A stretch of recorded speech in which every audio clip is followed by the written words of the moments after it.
All right, I saw this in Discord from one of our members, Sketch, and Sketch says, and this is how salt miners respond to logical counter-arguments. Look at this, DG. Now creators are calling me a white knight, just like they do to you. Hold on, I'm shaming anybody that uses these labels, actually. Like, oh, wait, that was the wrong sound effect. Damn it, that was the Grizz growl. Hold on. I need a shame bell. Like, I'm shaming anybody. Shame. It's like when I first started, this tells you how old I am. This tells you how long I've been covering Star Citizen. Before the term white knight was even a thing.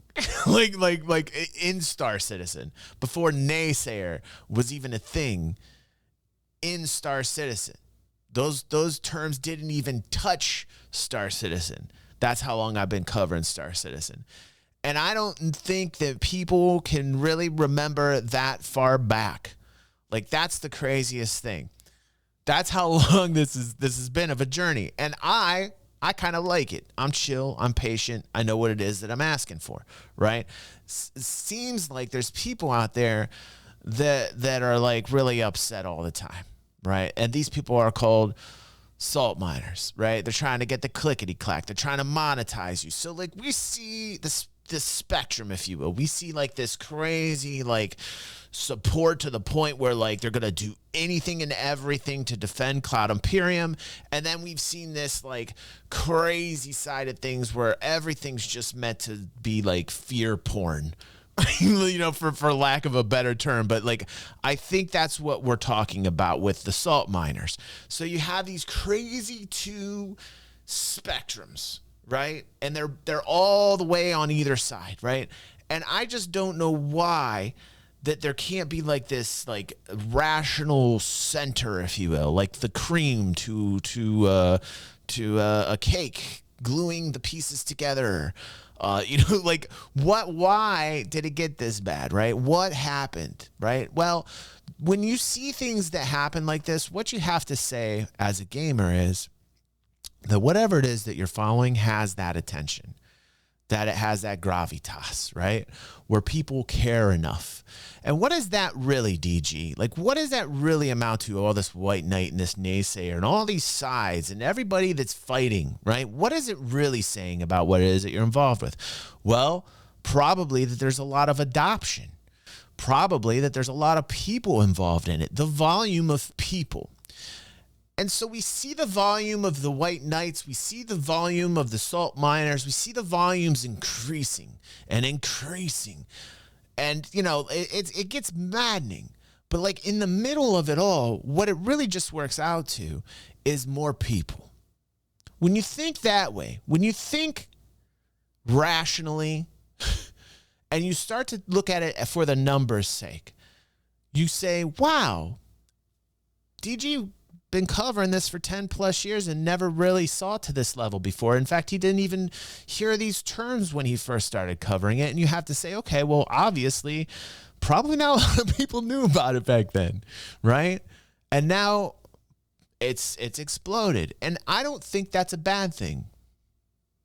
I think that's a good thing because you have more people aware of it. You have more people in the project. You can see it in the revenues. You can see it on the real side of things, right?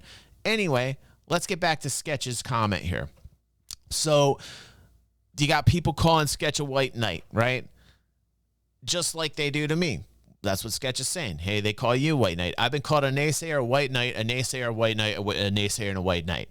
Like in the 10 plus years I've been covering this, I've been all of them wrapped up in a bow, and everybody just projects that. Like all these other content creators are out here to like get your views, get your like attention, and get this. So like what they try to do is they try and discredit you or make you as irrelevant as possible by throwing as much shade as they can on you. So they're going to call you a white knight if you happen to be like somewhat pro the project, and now you're a white knight, right? Now they're going to like classify you all the way over here, right? Because that gets the attention. That's the fear porn. That's the clickety-clack. That's the way of the salt miner. That's what they do, right? I think that adults watching this right now pretty much get what's going on. I'm not explaining this to you for the first time. You're very aware of all this, right? You're an adult. It's probably why you gravitate to this channel. Also because they're silly humor, and you like that as well, because we don't like to be adults all the time. It sucks. So anyway, when you talk about what's happening in the world of the development, this one caught me. And that's my point here. I'm going to get to this as well. Here's the argument Sketch is getting into. And it's not even an argument. I read all this. Sketch was very civil to the guy. At one point, the guy is trying to really derive maximum salt from Sketch. And it basically goes to teenage mode. And he says, "Why are you being a white knight bitch?" says the dude to Sketch, right? like this is, and don't feed into this. Like, don't feed into this. Here's the thing that I also have to say to many people out there, and it's crazy that I gotta say this. Like, don't feel like you have to feed into it at all. Like, you don't have to. This is just a trap. All this is just a trap. Because somebody's always gonna want to be right. Somebody's always gonna want to be the right guy. I'm the right guy. No, you're the right guy. I'm the right guy. You're the right. Like, this is the thing, right? So don't feed into this type of stuff. Now I want to read the actual post here on Spectrum, which I have not logged into in ages. Because frankly, I start to think that Spectrum's like a toxic dump. It's worse than Reddit almost to this point. It's pretty crazy that I used to love Spectrum and I haven't logged into Spectrum. I think this is the first time I've logged into Spectrum in over a year. That's how crazy Spectrum is to me. I don't even go there anymore because it became like a Reddit. It just became like Reddit. And I can't stand Reddit. Like, I can't stand Reddit either. Anyway, here we got a staff member, Chris Wayne Schmidt, and there's a PTU wave restructure. Okay, and he says, "As you all may know, one of the most impactful development resources we have is the direct feedback coming from all of you." And it always has been. It always has been. Until maybe recently. Let's keep reading. "This includes the player behavior data we receive from the latest builds in the public test universe." Now, for people not knowledgeable about what the PTU is, the public test universe, this is the first phase of testing for the project known as Star Citizen. It's the most buggy, the most glitchy. It's the brand new hot shit. It's like, boom, right there. Okay, and then everybody goes in and tests it in waves. Okay. Now, what they're doing here, what Cloud Imperium is doing is, I believe they're changing the structure or the tier system and what it takes to qualify to get you into the very first waves of this, okay? I am a big proponent, and always have been, and I've said this from the very beginning when it comes to the PTU or testing of any kind with Star Citizen, that rewards have to be given to people to test these builds. How important testing is to eliminating bugs, especially in a game that's known for bugs, is super important. Always will be. But I think now what's happening, before I get to this, is a shift in the fact the way Cloud Imperium is dealing with their testing. Because I think what's happened now is they have enough employees now to do the work inside like they never have before. I think the fact that they're growing in a bear market, which is a very hard thing to do, and you can see it in the numbers, you can see it in the amount of employees they have. I think what's happening is they have the people now, they have the resources that they didn't have before, and I think they want to do in-house testing more than worrying about relying on people out in the public anymore. I think that's what they're gearing themselves for with this restructure that I don't hear being talked about.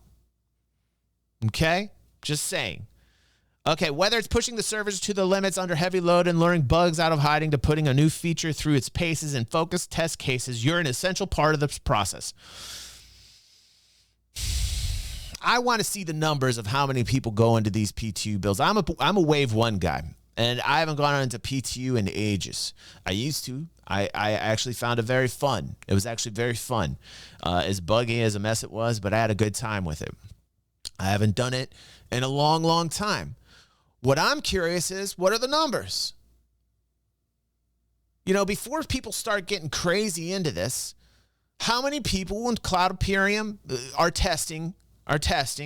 Like, what's the number? What's the number of people? And then what's the number of the public? right? Because when you're talking about issues like this, we got to look at this rationally, like a business would look at it.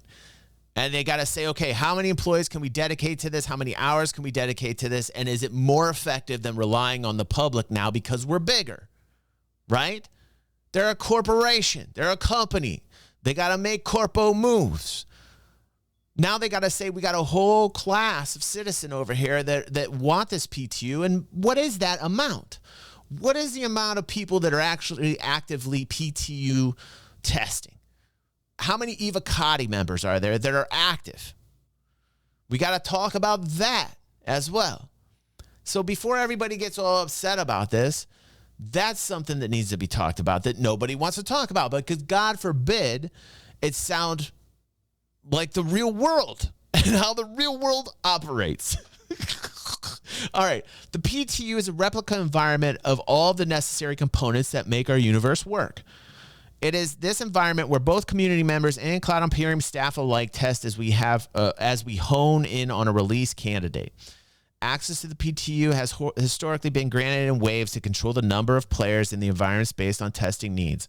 More often than not, a new feature or build will benefit from a gradual increase in concurrency rather than a floodgate of traffic. And by the way, it should be than, not that. You need to go back and edit that, Chris. This allows us to monitor at varying degrees of scale to ensure that once content make it onto the live servers, it will be performant. Okay. All right. Yada, yada, yada. For the last 4 years, we haven't changed a PTU wave system, which regulates who has access to the test servers and when. Over time, more and more players have gained access to various waves, which has ultimately led us away from our initial goals with testing waves. Okay. Well, there's a little inside hint there. We have also come to notice that many players only log in once per PTU phase to briefly inspect the latest features or new ships before waiting for the live release. Okay. This led to very high player loads in the first hours of each wave release, combined with comparatively high server costs and downloading provisioning, but not the sustained play testing we would have preferred. Which means, translation, they don't want to pay for that anymore. Is that a bad thing? Maybe they're trying to figure out a way to cut down expenses. Right? Maybe they got the manpower to do it on their own and they don't want to pay for all the servers it's going to take that they're normally accustomed to having that particular amount of space for an amount of people that they don't want to spend money on anymore. But like, what world are these kiddos in, man? Are they living in this weird parallel dimension where economics does not exist? Why don't you hear the words coming out of my mouth, kiddos? Can you not understand the real world? Is it too scary out there for you? Is it hard to understand how cutthroat a world it is, man? It shouldn't be. If it's not apparently cutthroat to you, then you need to really open your eyes. Because this world, man, your parents better keep your eyes open to all this stuff and teach you this is the way things roll here. Like, wow. Thank you, Doug. I mean, I know how hard I work for my money. With a common I know you guys know it. And you know, anyway. All right. Naturally, we also want to continue to open the door for everyone who has supported us. For this reason, we'll continue to accommodate subscribers in the various concierge levels throughout the New Wave program. We're looking forward to this new approach, as together we'll gain even more data from the PTU phases, and as a result, better experience on the line. Okay. Like, let's just break it down for what it is. They're doing one of these. They're doing one of these. They're doing one of these. They're holding the ball. They're doing the Heisman. You understand? They're doing the Heisman. They're holding the ball and they're pushing it back. Like, that's what they're doing right now, right? They're trying to save on expenses and they want to make sure that if you're going to test it, you're in the Uber support level, man. It doesn't necessarily put the best face on everything, because like this is one thing that is a criticism I have, a constructive criticism against Cloud Imperium. When they're doing moves like these, it does not put the best face on the company. They need a marketing guy that understands things like these. This is not a smart move in terms of like making it doesn't look good. You know, there's no good way you can steer it. But also, this is the world we're living in, man. This is the world that we're living in. So what they're doing is they're just saving on expenses. They have the amount of people there at the company to test it the way they need to do it efficiently, and they're going to jack it up on the gamer subscriber side of thing, which is a corpo type move, and this is the world that we're living in, and it looks bad. It looks bad. Like, and they need to talk to marketing, and they need to figure out how to make it so that it's understandable and relatable and translatable, so that somebody can actually talk to people about it and people go, oh, okay, that's why they did that. This is what's missing at Cloud Imperium. They're doing a great job of being transparent. They're doing a wonderful job of being transparent, right? The work's getting done that needs to get done.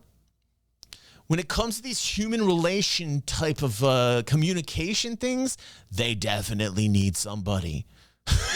Like, can I get an amen to that? I feel like maybe I'm the only one that thinks that, but like, yes, I feel like I might be right about that.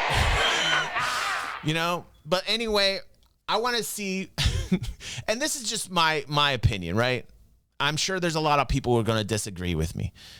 But like, I feel like I'm not alone pretty much, you know, and I wouldn't call myself a white knight, and I wouldn't call Sketch's. I read Sketch's comments. You guys can check it out in the Discord. I read everything Sketch put there. He was being super civil and adult. He was being an algorithm. He was being a representative of the DG360. He was being a grown up.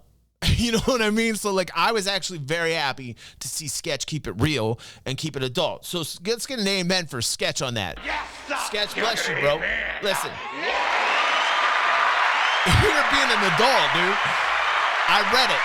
I read it, and he was, and I'm proud of him because he chills out with us all the time, and I'm so happy to see Sketch have this like positive mind frame, and he's just growing up so big, man. I feel like I'm so proud of you. I feel like your father. All right, now let's see what other people think. Let's get some more details. I don't know all the details on this. You know, I know there's plenty of people that already left and they're mad at me like, oh, DG, but this and but that and but this and but that. It's like, man, I'm just learning about this just like you guys are. People don't realize I'm a live show and I'm picking this up as it's being put down. They think I got like a crib sheet. They think I got like all these notes. You know, like I'm literally learning about this, sitting down with you guys learning about it. So let's get some more details. I don't know everything. I just know a lot of things. That's why I'm called the Banana Fountain, for God's sake. Banana Fountain? Something. What, Pepe?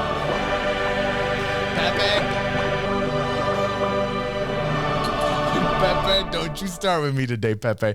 So first, we're going to listen to Obsidian Ant here. And his title is When Devs Go Too Far. All right, here we go. We're now very close to the imminent release of one of the most ambitious space games ever released.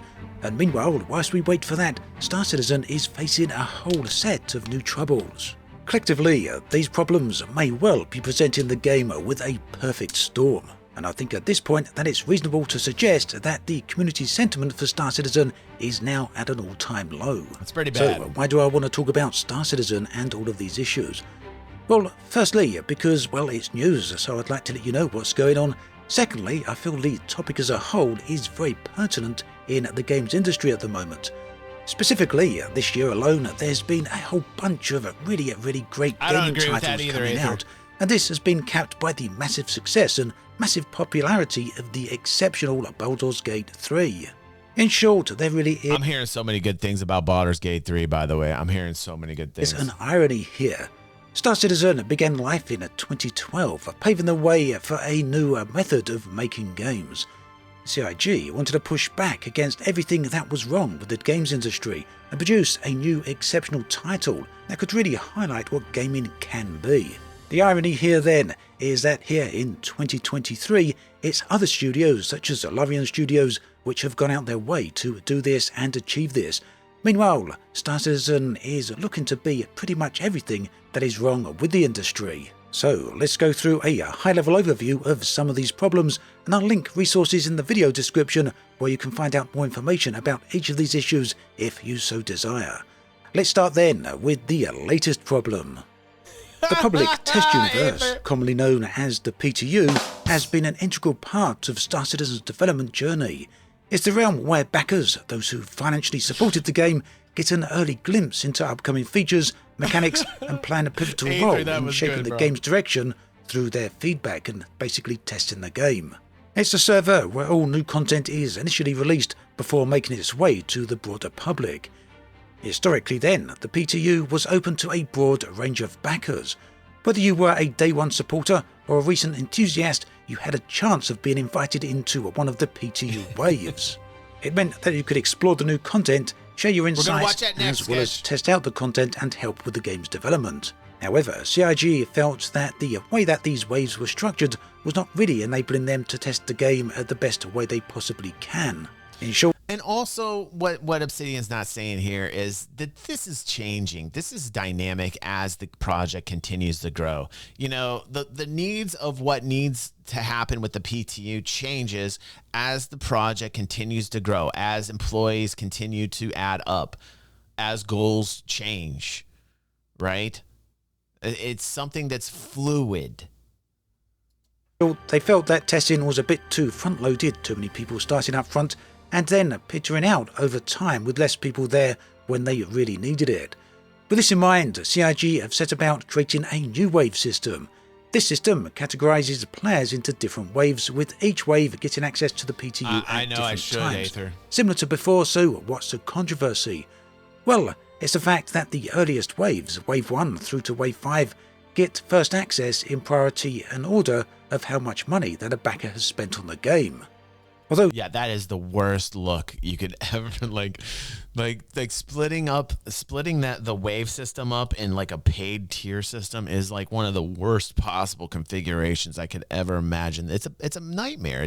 It's a PR nightmare, and they stepped in the doo-doo, man. They got to do a better job than this. Because it's easy to hit. Not because, listen, they're a corporation. They can do whatever they want. But doesn't that look like AAA gaming?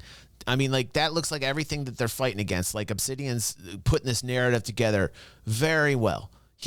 Obsidian's putting this narrative together, and he's constructing it very rationally.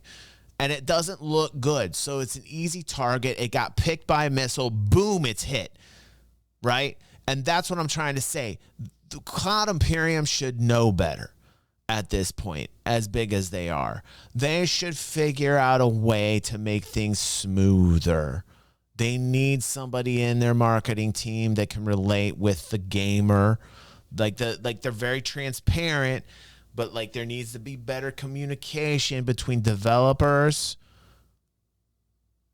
and gamers. And by better, I mean positive. There needs to be positivity between the two, because it's backed by us. If you have enough content creators going for that clickety-clack, they're going to put a lot of damage on it. The game has evolved from when I first started covering Star Citizen. It was just a minnow in a pond when I started covering this thing. Star Citizen is like now Moby Dick, and there's plenty of Ahabs out there looking to take it down. And so they need somebody in Cloud Imperium that is skilled with marketing, being fluid with the devs and the gamers and the talk between the two and keeping it positive.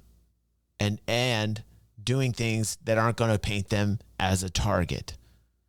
Again, am I saying anything that's absurd? You be the judge. You be the judge. To be perfectly fair here, that isn't the only criteria. CIG are also going to be inviting... Yeah, testing, obviously. I'm not saying it shouldn't be about testing, Wookstreet. I don't know where you're going with that. Yes, it should be about the end result and the effectiveness of being able to get a finished product out the door, right? But again, we don't have the numbers, Wookstreet. We don't know exactly how many Evocati members there are? Do we? Do we know how many there are? Do we know how many actual effective testers there are at Cloud Imperium? Do we know the numbers of both groups? I mean, again, I think this move is because they have enough people inside, employees doing the work more effectively than the public side of things, and they don't want to pay for the server space anymore on the PTU side of things if there's that many people that aren't adding any positive force or reaction. They probably got a whole bunch of people reporting the same bugs in Evocati. They probably got the same people reporting the same things over and over again. And it's like, and SIG is like, yeah, we know. Like, what is the percentage of people in the Evocati that are finding legitimate bugs that have not found by Cloud Imperium? What are those numbers? Like, these are the numbers I'm trying to talk about that are the most important thing in determining my speculation if it's close or not.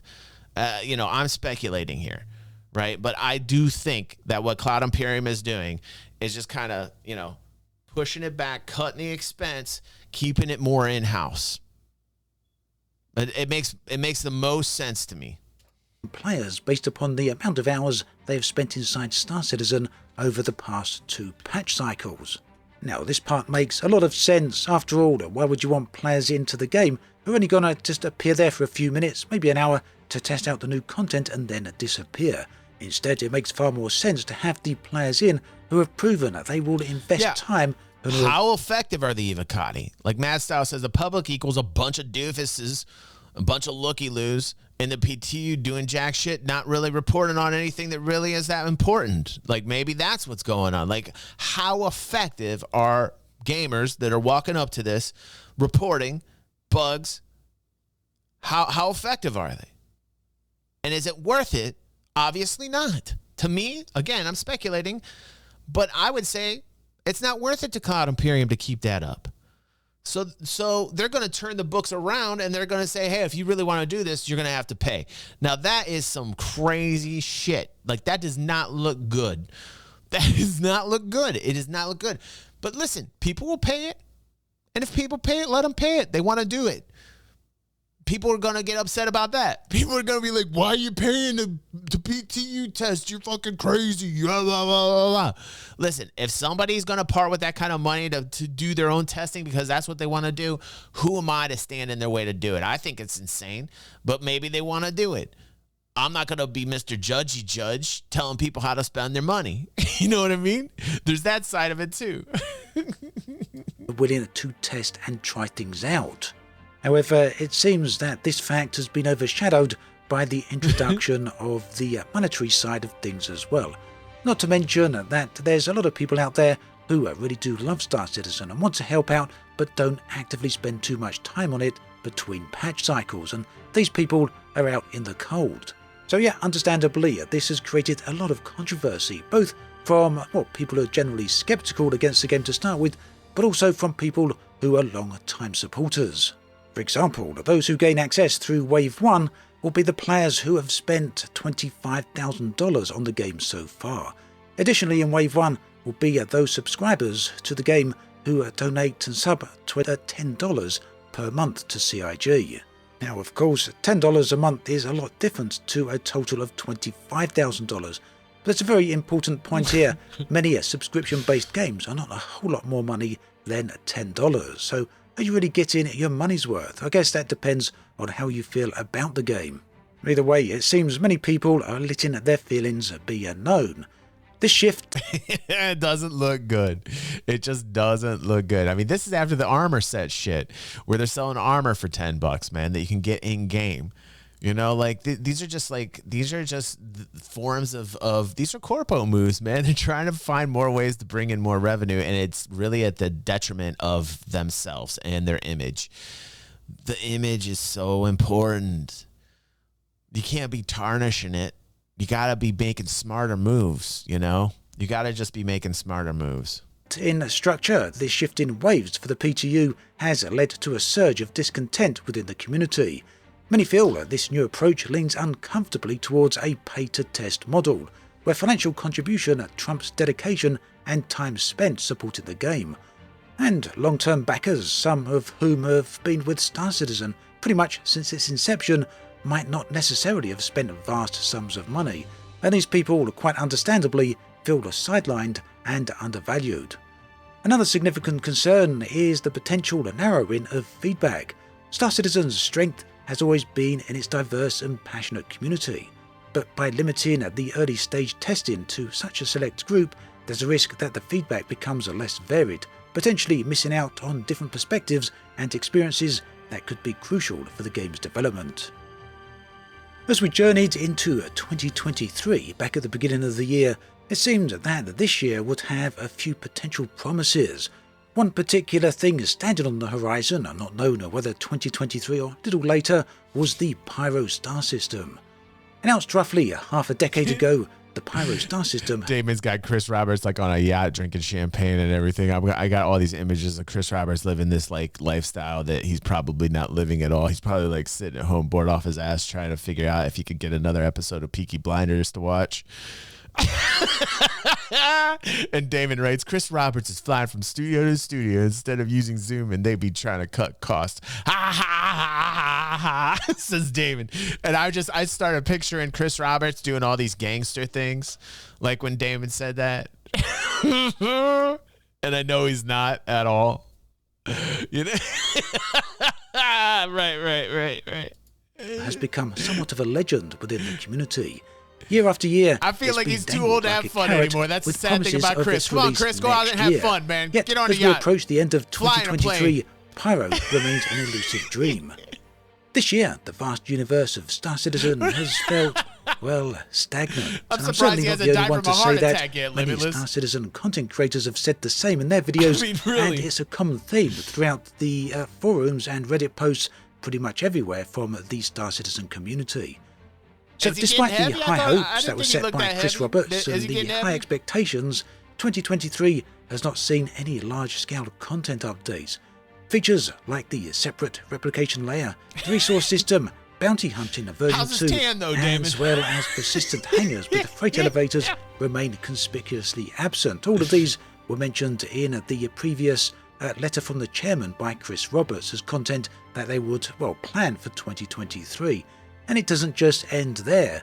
Players were eager to also experience the player traversal overhaul, the new interaction system, FPS scanning, and the Vulkan graphics API. Yet silence is all that has been received. However, it wasn't all quiet on the development front this year. The long-awaited persistent entity streaming, or PES, finally made its debut, and this was some pretty groundbreaking technology that had been long awaited for. In fact, it was the technology that was needed to build all the future content on top of. Yet its release came with a storm of issues. Fundamental aspects of the game broke down, turning the universe into a playground of glitches and bugs. Whilst a lot of these have now been fixed, many still remain in place. Ultimately then, as we... Man. You know, look how far we've come, though, man. Like, this is insane to see this type of stuff. I don't think people appreciate this journey. I don't think people get it. I'm just, like everything I'm seeing,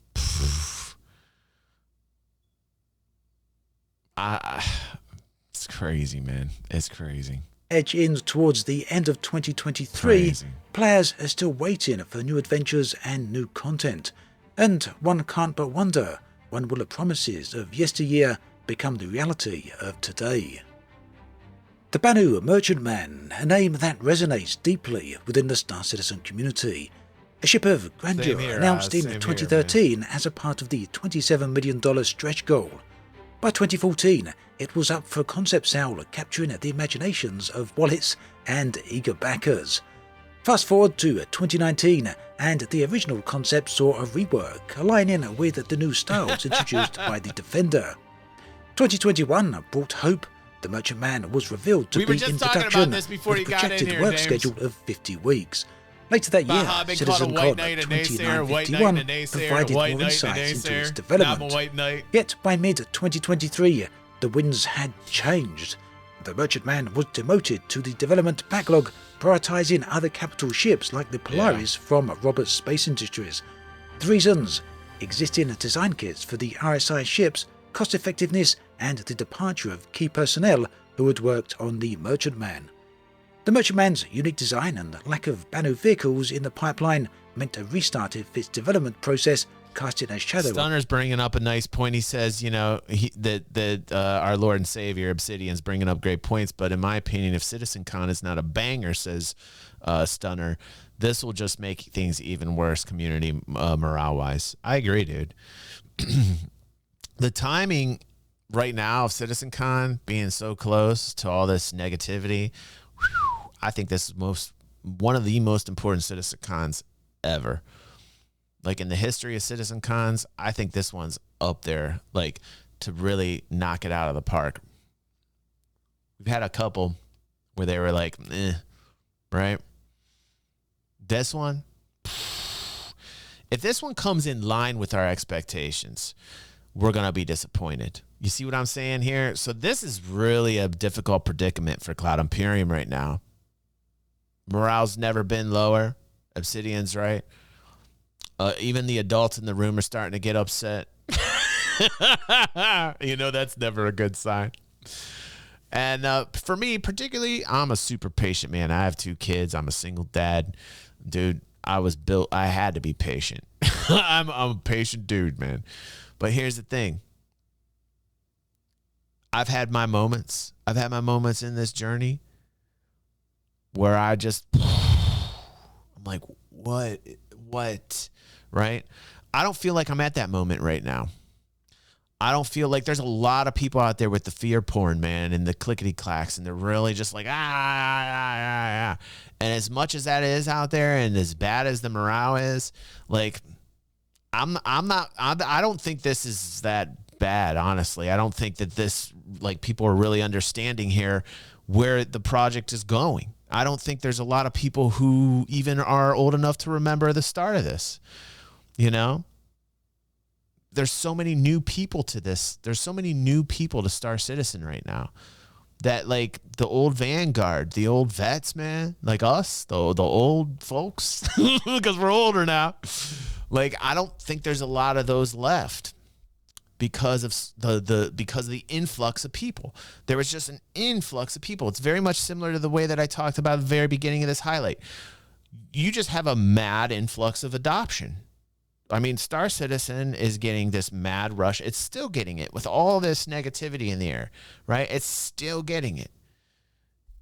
So, you know, I'm not feeling like it's as bad as everybody's painting it out to be. I just think this is a really bad look, like a really bad look. Over its and it future. does smell like a AAA kind but the of Merchantman isn't alone. Star Citizen boasts 89. They just got to be careful of their public image, man. They got to be careful of the way that they're looking to the public. Many of these are large vessels, potentially facing challenges similar to the Merchantman.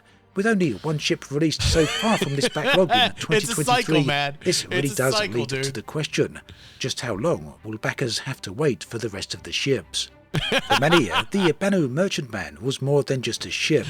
It was a dream, a promise of adventures to come, and now its fate, along with many others, remains one of the most poignant chapters in a Star Citizen Your balls are going to be all the way down to the floor, 2012 James. Marked the beginning of Star Citizen's ambitious journey. A journey that has since amassed a staggering amount of nearly $750 million in funding. In the realms of game development, such a figure is entirely unprecedented, and whilst Star Citizen promises an unparalleled gaming experience, one can't but wonder, at what point do we say enough is enough? Today, we stand 11 years, or perhaps 12. Dude, who's to say we have the power to say enough is enough? Enough is enough, and they're going to shut right down. Like, here's the thing. It'll keep going. It might not be as successful, right? But we sure as hell ain't shutting it down, man. It's its own machine now. It's doing its own thing. What, you think because people get mad and you think that's going to, like, shut things off, man? That's not how shit works. Come on. 12 years into its development, depending on how you're counting. Now, die-hard fans I've seen many times before argue that CIG had to construct a studio from the ground up and rework a game engine to boot to fully realise their vision. Of course, these are entirely valid points, yet at some point we gotta ask, when is enough enough? Where do we draw that line? Is it 10 years, 15 years, 20 years, 30 years? Is it at 2 billion, 3 billion? Where is that line drawn? Or is there no such line, and can this be funded indefinitely? You know, and Sketch is bringing up a good point about content creators and wanting that leak information. So Sketch says they can't say what I can say. I wish I could say. We can't spin up servers for creator content. We need people who actually make reports. So if you want a PTU test, you pay for the server. We're not here to waste money on people that don't report and just want the content from it. So that's a very good point. You know, the reason why there's a Star Citizen Leaks channel and a thriving Star Citizen Leaks community is obviously directly relatable to people that want the information, you know, the demand from just the average ordinary gamer, but also the people given that information. Right. And why is that information being given from the PTU? Because there's plenty of content creators that are using it as an outlet to get those clicks, to monetize you guys. They want the first to be the first to report on the Fury. They want the first to be report on whatever new ship is out there, whatever new, whenever is the new thing. They want that. They want access to it. So maybe it was maybe this was a fire over the head, a shot over the head of the content creators that are strictly using it only not to report bugs, not to do what it's meant to be done, which is to test on it, but actually just to like suck information out of it for their own pockets. Right, Sketch? Right, dude? I hear what you're saying, bro. I hear what you're saying. There's that element too, dude. There's that element too. It's not a case of not understanding the project. It's a case of living in reality. So where does that leave a Star Citizen? Where does it fit into the overall narrative? Well, nearly $750 million and over a decade in the making, the question isn't just about the game's potential, but also about financial stewardship, priorities, and ultimately delivering on promises. You're right. Players are voicing concerns about the game's prolonged development, with some fearing that it might never see a full release. The sentiment is a mix of hope, skepticism, and frustration. Promises of new star systems, eagerly awaited ships, and gameplay mechanics remain unfulfilled. The question on many's mind, how much longer? Now, Star Citizen isn't just about a persistent universe. Two major components that have garnered significant attention are Theatres of War and a standalone single-player campaign, Squadron 42. Theatres of War promised to blend a Star Citizen space combat with ground warfare, offering an intense objective-based multiplayer experience. The initial buzz around this was palpable, with players eager to dive into these large-scale battles. Yet as the months rolled on and then the years, the excitement was met with silence. Updates became scarce, and the community was left speculating about this particular component's fate. And then there's Squadron 42, the narrative-driven campaign boasting Hollywood talent, promising to be an epic space opera experience. Not only was it just a game, it was a commitment, a promise to backers who believed in Chris Roberts' vision. But then, in a move that raised eyebrows, Squadron 42 was removed from sale, with no update, no release date, and a shroud of mystery enveloping its development. Backers are left with more questions than answers. So the silence on these two pivotal components adds to the growing concerns. In a universe as vast as Star Citizen, communication is key, and the community awaits, hoping their voices echo loud enough to be heard. It's a very... They're heard. You know, they need a PR person over at Cloud Imperium already, for God's sake. I was curious what Erad thought of it. Let's see. Erad and actually let's do Ray's next. And if we have the time, let's do Erad's. But Sketch had said, hey, let's listen to what Ray thinks about this. This is my internet father, Ray. Hello, this is Danny Raymond, the voice behind Ray's Guide. Recently, CIG announced changes to the structure of the PTU phase of Star Citizen testing, presumably in anticipation of when 2.20 will hit. Instead of Wave 1 and Wave 2 before Open PTU, there will be 5 waves tiered by time played, subscribers, and the thing which got the most outrage, Chairman's Club level, which led to a lot of noise and some clickbaity headlines saying CIG was somehow forcing everyone to spend $25,000 in order to get PTU access, which is nonsense, but also the source of my deliberately cheeky clickbait title of this video. So let's take a deep breath and look at exactly what has changed and who it affects.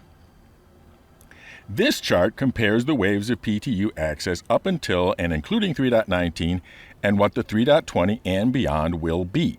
Now, bear in mind that the total time the patch will spend in the PTU is unlikely to be different, since it is based on how quickly quality can be reached to the point of being approved for live. So the steps in the 3.20 sequence are certain to move from one to the next quicker than the steps in the 3.19 sequence. Now, each column includes all of the prior columns, and when there are more than one item in a column, they are not combined. You only have to meet one of them. So, in the 3.20...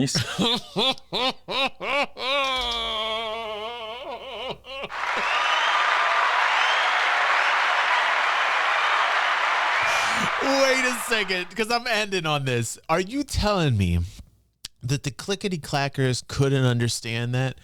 That they literally thought you had to pay $25,000 to do it, and that was only one of the criteria? Like, you didn't have to do all these things, that you merely could just be a subscriber for $10 a month? And are you freaking kidding me? So Ray, my internet father, for very good reason, is telling us that the thing that the entire internet has fallen for once again is the fear porn, is the hater bait. Wow. Wow. Yes, sir. You're not gonna hate me. Wow. See, this is why I don't get myself all worked up anymore these days, because kiddos, they don't have the time to read, man. And you know what? Shame on the content creators for putting out the clickety-clack that know better. Okay, I want you guys, seriously, call them out. How many content creators have you seen that said you need to, and I quote, they have to quote this, that you need $25,000 to be in wave one, and stuck with that narrative? And how many content creators do you guys watch that have been covering Star Citizen for years upon years that went with that $25,000 story as their story to get the clickety-clack, to monetize you, to trick you? How many Star Citizen content creators have been covering it for years that legit said you needed $25,000 to play Wave 1 because they didn't understand how to read? Or even worse, they're manipulative and they just wanted to monetize you? Wow.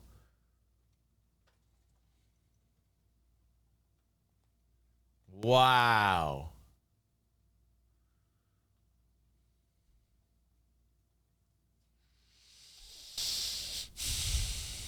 Wow. Like, that's a shame bell. That's a shame bell, man. That just shows you the state of the content creation fucking realm right there. That just is terrible. That's crazy. Sequence to be in PTU Wave 1, you have to be a legatus, or highest tier of playtime, or subscriber, or evocati. So Jamis says he's not understanding the issue here. The more you donate, the more perks you get, or the more you play, the better you chase of getting into different waves. Understandable. Yeah, completely understandable.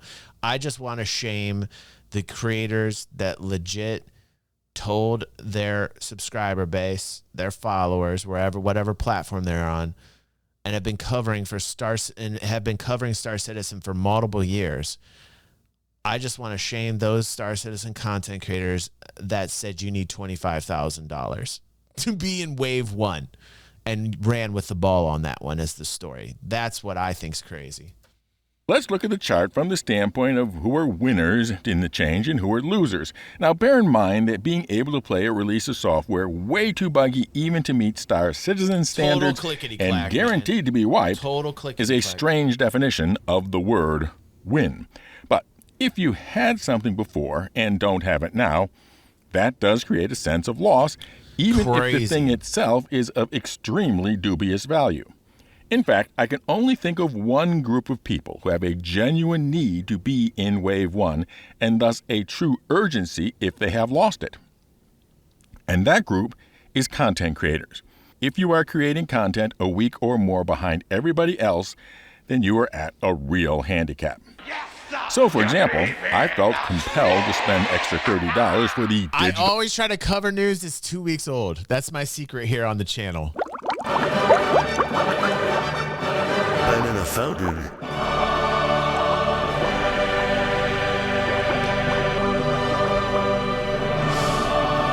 Because I want to separate the Star Citizen from the actual DG360 fan. I want to know that the people in here who are watching this are actually bigger fans of this community, the community known as DG360. So I purposefully, now you've uncovered my plan. Actually, I'm just thinking of this right now. It's kind of funny.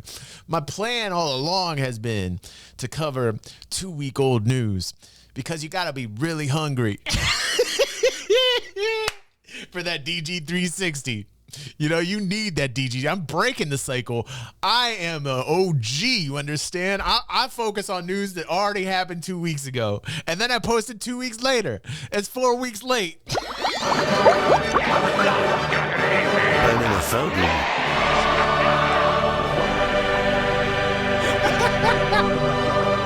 I love you.